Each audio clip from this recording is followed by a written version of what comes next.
3월 31일 다음 주 월요일부터 공매도가 재개됩니다. 종목별로 짧게는 17개월, 길게는 5년 동안 금지됐던 공매도 재개를 앞두고 또 내달 2일 상호관세 부과 시행을 앞두고 외국인은 투매에 나서기도 하면서 투자 심리가 급속히 얼어붙고 있습니다. 이러한 상황에서 국내 증시 역사상 공매도에 재개가 됐을 때 돌아보면서 이번 재개 대비를 위해 어떤 전략이 필요할지 알아보는 시간 준비했습니다. 세종대학교 김대중 교수님 모셨습니다. 안녕하십니까? 예, 안녕하십니까? 네, 반갑습니다. 네, 무차입 공매도 전면 금지가 17개월 만에 풀리게 되는 건데 그동안 공매도가 금지됐던 기간 동안 증시는 어떻게 변화했는지 한번 짚어주시죠. 우리나라의 지금 현재 공매도의 현황을 보면 외국인들이 전체 공매도의 한 80%를 차지하고 있습니다. 기관 투자가가 한 19%, 개인은 한 1% 정도밖에 안 됩니다. 그러니까 우리가 공매도를 우리가 허용했을 때 외국인들이 전체 공매도에 대한 이익을 한 80% 정도 가져가고 개인들 한 1%밖에 차지를 못했다. 이렇게 볼 수가 있고 정부가 지난 한 17개월 동안에 무차입 공매도에 대한 예방을 하겠다. 이렇게 됐습니다. 지금 정부는 정권사가 1차적으로 외국인들이 공매도를 했을 때 지금 현재 잔고가 있느냐 없느냐. 먼저 우리나라는 공매도가 됐을 때 잔고가 없는 상태에서 공매도를 하게 되면 불법입니다. 외국인들이 BNB 파리바 은행을부터 해서 많은 외국계 금융기관들이 한국에서 불법 공매도를 하고 많은 이익을 거뒀습니다. 그래서 정부가 지난 17개월 동안 이중으로 장치를 마련했습니다.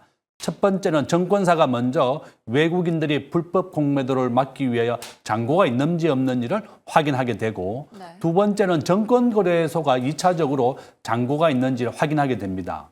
이번에 정부가 준비한 전산 시스템이 만약에 완비가 된다면 이렇게 불법 공매도가 없을 것이라 저는 보고 있는데 개인들이 가장 큰 걱정을 하는 것은 이렇게 완벽하고 완전한 전산이 완비되지 못했을 것이다. 이런 것을 많이 우려하고 있고 정부가 가장 중요시하는 것은 이러한 불법 공매도를 막는 것이 가장 중요한 정부의 역할이다. 이렇게 볼 수 있습니다. 네, 그런 점검 시스템이 좀 도입됐다는 게 이번 재개가 됐을 때도 좀 안심할 수 있는 부분이지 않을까 이렇게 생각이 듭니다. 그런데 공매도에 대한 개념을 한 번만 더 짚어보고 재개됐을 때 기대할 수 있는 부분 그리고 우려되는 부분도 한번 짚어주시죠. 공매도의 장점은 우리가 적정한 주가를 찾는 것이 목표입니다. 우리나라에서 매년 주가 조작이 50건에서 한 100건 정도가 일어나는데요. 주가 조작을 우리가 예방할 수 있는 효과가 가장 긍정적인 겁니다. 주가 조작을 하면 보통 한 번에 한 50억 정도의 차익이 나고 한국에서 주가 조작이 한 100건 정도 일어나더라도 실제로 재판을 받고 처벌을 하는 경우가 10% 정도밖에 안 됩니다.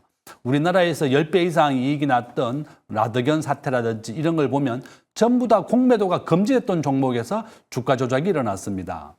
공매도를 허용하게 되면 주가 조작을 예방할 수 있는 것이 가장 큰 장점이다. 이렇게 볼 수 있고요. 두 번째는 외국인들이 우리나라의 주식을 더 많이 살 수가 있습니다. 우리가 모건 스탠리 선진국 지수에 이제 편입이 될 수 있는 그런 자격을 가지는 것이고 전 세계적으로 현재까지 공매도를 금지했던 나라가 우리나라밖에 없습니다. 네. 미국이나 일본 같은 경우에는 공매도를 허용해 두게 되면 주가가 많이 빠졌다가 다시 또 급등을 하게 되거든요. 그래서 공매도의 가장 큰 장점은 적정한 주가를 찾을 수가 있고 주가 조작이라든지 과열된 것을 막을 수 있는 것이 가장 큰 장점이다. 단점도 많이 있습니다. 우리가 공매도를 허용했을 때 가장 큰 단점은 주가를 급락시키는 것이 단점입니다. 네. 앞에서 말씀드린 것처럼 공매도를 외국인들이 80%를 차지하고 있고 기관이 18%, 개인은 1% 정도밖에 안 됩니다. 그러니까 코로나 사태가 났을 때 우리 개인들보다도 정보력에서 워낙 앞서 있고 또 큰 금액을 가지고 있는 것이 바로 외국인과 기관이다. 주가를 아주 급락을 시켰습니다. 우리가 많은 바이오 분야라든지 배터리 분야가 주가가 급락을 시켰는데 외국인들은 이와 같이 앞선 정보력이나 막강한 자금력으로 인해서 주가를 급락을 시키고 폭락을 시키는 것이 바로 공매도의 가장 큰 단점이다. 우리나라도 공매도의 장점과 단점이 있는데 이것을 잘 조절하는 것이 바로 정부의 역할이다. 이렇게 볼 수 있습니다. 네. 그렇다면 삼성전자가 외국인이 매수세가 좀 들어오면서 6만 전자를 회복하기도 했거든요. 이게 이제 공매도의 재개를 앞두고 일어난 일들일까? 아니면 좀 공매도 재개 이후 수급은 어떻게 변화할지도 한번 물어볼게요. 지금 현재 우리나라 전체 주식시장의 시가총액이 한 2,500조 정도 됩니다. 한국에 상장된 유가증권은 2,600개 정도 되고 코스닥이 한 1,000개 정도가 넘습니다. 그러니까 삼성전자는 현재 외국인들이 가지고 있는 지분이 한 45% 정도 됩니다.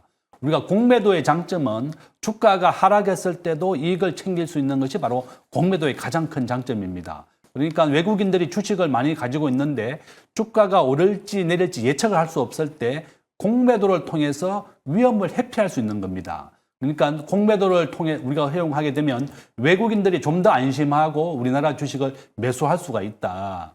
우리가 잘 알고 있는 국민은행은 외국인 지분이 무려 80% 정도 됩니다.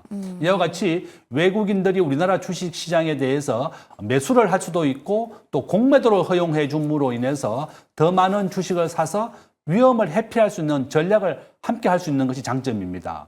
그러니까 공매도는 무조건 단점만 있다 이렇게 볼 수도 없고 장점과 단점이 있고 우리 정부가 이번에 공매도를 허용하게 되면 가장 큰 것이 바로 외국인들이 선진국 지수, 우리가 MSCI라고 부르는데요. 모건 스탠리 선진국 지수입니다.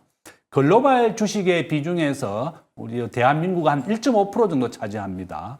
글로벌 주식의 시가총액 비중으로 보면 미국이 한 60%를 차지하고 일본이 한 5%, 중국이 전 세계 시장의 한 4% 정도 됩니다.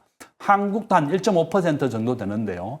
이런 비중을 봐서는 우리가 1.5%밖에 안 되지만 현재 시가총액은 한 2,500조 정도 됩니다. 그러니까 전체 비중으로 본다 그러면 작아 보이지만 한국의 금융시장도 아주 큰 편이다. 그래서 우리가 이번에 공매도를 허용함으로 인해서 모건 스탠리 선진국 지수에 편입이 되고 우리가 GDP로는 세계 12위 강대국이고 이런 같은 장점이 있습니다. 또 우리가 제조업으로는 세계 5위 정도 됩니다. 그래서 이와 같이 공매도가 허용됨으로 인해서 장점과 단점이 있다 이렇게 볼 수 있습니다. 네, 또 외국인이 돌아온다고 말씀을 해주셨고 그래서 코스피로 좀 집중하고 있는 모습이 보입니다. 코스닥은 좀 외면하는 모습이 보이는데 아무래도 2차 전지 그리고 또 바이오 업종이 다수라 이들 업종이 적신호라는 전망이 있기 때문이라고 보이는데 그 이유가 뭘까요? 지금 현재 우리나라의 공매도의 대차 잔고가 가장 많은 종목이 바로 배터리 분야하고 바이오 분야입니다. 우리가 굉장히 급등을 많이 했는 종목인데요. 뭐 에코프로비움부터 포함해서 HLBM 이와 같이 우리가 많은 급등했던 종목들이 대차 잔고가 굉장히 많이 있습니다. 정확하게 한번 보면 우리나라의 현재 에코프로비움에 대한 공매도의 대차 잔고가 한 8% 정도 되고요.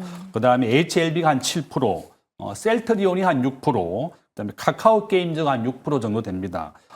SK 바이오팜도 한 6% 정도 되는데요. 대차 잔고가 높다는 것은 공매도의 가능성이 좀 높아 이렇게 볼 수가 있고 우리가 주식을 투자할 때 주가의 정의가 경영학에서는 미래의 현금 흐름을 현재 가치화한 것 플러스 투자 심리입니다. 그러니까 주가가 적정한 주가는 바로 실적이 반영이 돼야 됩니다. 이와 같이 이제 주가는 6개월 앞서서 실적을 반영하는 지수가 바로 주가이고 주가는 항상 경기의 6개월 선행지수입니다.